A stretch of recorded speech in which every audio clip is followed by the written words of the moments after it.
How's it going, everybody? It's Warren. Welcome back to the Cosmic Wonder, and tonight is the night, the Loki series finale. A lot is about to go down, and the MCU is about to be changed forever. Kevin Feige, the president of Marvel Studios, has already stated that Loki is an extremely important series. In fact, he said it was the most important series so far, and it's going to have a big impact on the MCU. And we can probably assume that the TVA is going to be taken down and no longer exist after the finale, essentially causing the multiverse to reappear. That is, unless the TVA was lying and they actually didn't prevent the multiverse and there's been a multiverse this entire time. However, I do believe there is one sacred timeline, but after this, it's just going to blow up. And that's what we're here to talk about today, the Loki scenes that we have not seen yet that have been shown to us in the trailers, break those down, and talk about our final predictions on what is going to happen during this finale, who exactly is going to be the villain, and what is going to happen moving forward. I'll break down the best predictions on what we're going to see tonight in this video. Also, I'll be having my watch party at 11:30 Pacific time tonight if you want to join me. And of course, if you love Marvel, be sure to subscribe and hit the notification bell so you don't miss out on any videos. Now, first things first, I want to clarify one scene because those people over at Marvel Studios are super sneaky. A lot of people have been posting online the scenes that we haven't seen yet, and usually what's included is this scene right here. Loki about to walk through a portal with some rocks behind it. However, this photo is a lie. It is simply an edited scene that they edited to put in the trailer and not give away Sylvie. I believe this was in the very first trailer, before everybody knew about Sylvie, so they obviously did not want her in it. But in reality, it is this scene right here, where Loki and Sylvie are on Lamentus and they get taken by the TVA or saved, depending on how you look at it. But the two portals open up and the two of them go through the portals. Sylvie and the other portals have simply been edited out. And from here, we pretty much go in order of scenes that we haven't seen yet.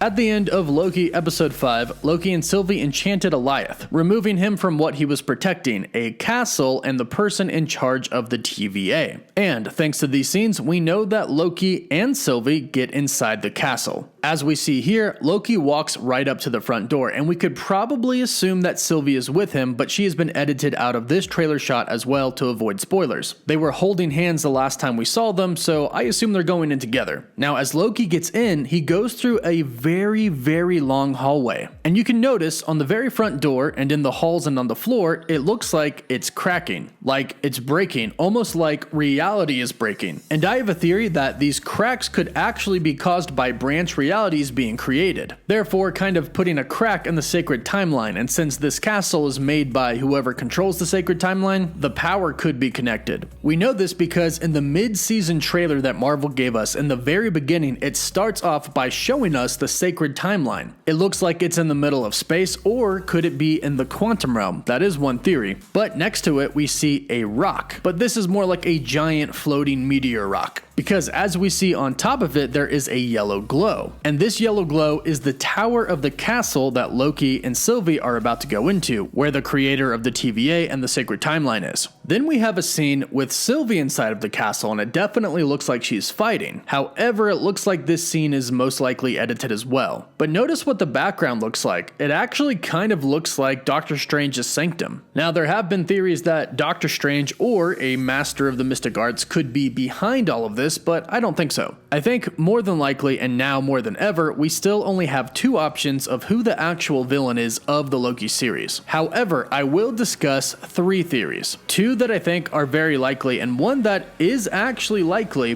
but I don't really want to happen. It will honestly break my heart. But we'll get to that. Let's first talk about King Loki. Now, we actually have a picture of King Loki from the trailers, and this was actually shown in a few different trailers. As we see here, it looks like he is clearly king of Asgard. Other Asgardians are beside him, most likely royalty or diplomats, and they are clapping for him. It is very obvious that he is the ruler. It looks like this could be our villain. However, as we know, Marvel does like to deceive. This could simply be a scene where whoever the main villain is showing Loki what he could have. Obviously, whoever controls controls the sacred timeline, could tell Loki, hey, I control everything. I can send you on your own timeline and you can do whatever you want. You can rule Asgard, you can rule Earth, whatever you want, I'll make it happen. But knowing our Loki, that's not really going to be good enough for him. Or Sylvie, they don't want to be a part of the TVA or a part of whatever this time creator has made. They want freedom, they want chaos, they don't want to be controlled, they don't want to have a destiny. Which is why it would make perfect sense that a King Loki could be the villain, because Loki is the person who wants control. They don't want to be controlled, but they want control. They believe that they are destined to rule, and they believe that it is easier for people when they are being ruled. And since the show is all about Loki, it would make perfect sense that in the end, the villain is a Loki variant. We also have a scene where Loki is looking into some sort of an object. He turns around and says, glorious. And there's quite a debate on what this scene could actually be. Some people think that due to the background, it looks like he's still inside of the Stark Tower. And this could be some sort of a flashback to something he said, or he could go back in time and actually win. Whereas some people think that this is some sort of a magical object that lets him see through different parts of time. Perhaps this is our Loki dressed in his Asgardian gear, and again, somebody could be showing him something that could come true, a life that he could have. But at the same time, I think this actually could be a King Loki looking through this object, monitoring our Loki and Sylvie, and when they finally get to him, he turns and says, glorious. It's very hard to tell from this quick little 1-second scene, but of course, it will all be revealed tonight. Now, the second prediction of who the main villain could be is the one that I really don't like, because it's the theory that Sylvie could actually be the villain. In the end, it was Sylvie all along, and she'll end up betraying our Loki. Now, I really don't want this to happen because I think as far as character arc is concerned, our Loki has really grown, and I do think he really does love Sylvie, in whatever way that may be.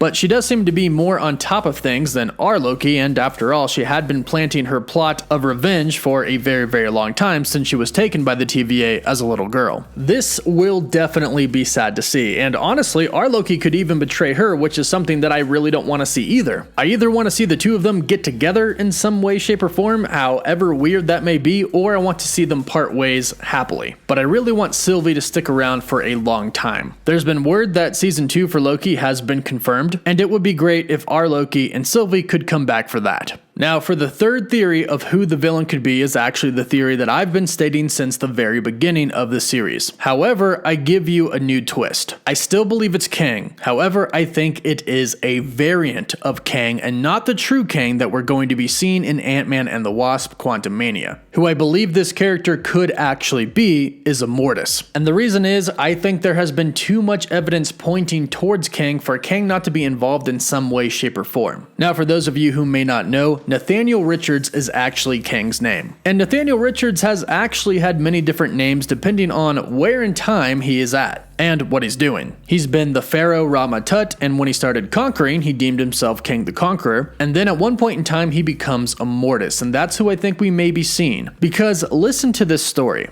In the comics, King the Conqueror has done a pretty good job, and he's conquered a lot of different planets and timelines. Then, the 3 Timekeepers, who were the only living beings left in their timeline at the very end of time, go to Nathaniel Richards, aka Kang, and plead with him to try and make a deal. And they say, how about instead of conquering everything, you actually help us save everything? And in return, we will grant you immortality. Kang then accepts the offer from the 3 Timekeepers, becomes immortal, and then he calls himself a Mortis. From here, a Mortis would exist in Limbo. That's where he would live, and Limbo is a place that exists outside of space and time. Kind of sounds like the TVA, right? In Limbo is Chronopolis, his home, and this could be where his castle is in the Void. The Void is essentially Limbo, which means that castle could very well be Kang's, or should I say, it could be a Mortis's. After all, Ravonna Renslayer, who is Kang's lover in the comics, seemed to believe that the Timekeepers were real, and perhaps they were real at some point, but then they died, leaving Immortus to be the ultimate controller of the sacred timeline. However, he kept up the facade of the 3 Timekeepers. This is what I think we could be seeing tonight. I definitely think Loki is going to be setting up Kang in some way, shape, or form, but I think tonight we'll see a Mortis. Honestly, right now, I'm 50-50 on whether or not I think we're going to be seeing King Loki or a Mortis. I think since the show is so focused on Loki, that may be who the villain is. But we've had so many Easter eggs for Kang, I don't see how they don't at least set up King the Conqueror in the finale or in the post-credit scene of the finale. But let me know your final predictions for who the villain is and what is going to happen in the finale in the comments down below. And don't forget to subscribe and hit the notification bell so you don't miss out on any of the latest videos. Don't forget to like the video, and for live updates you can follow me on Instagram and Twitter.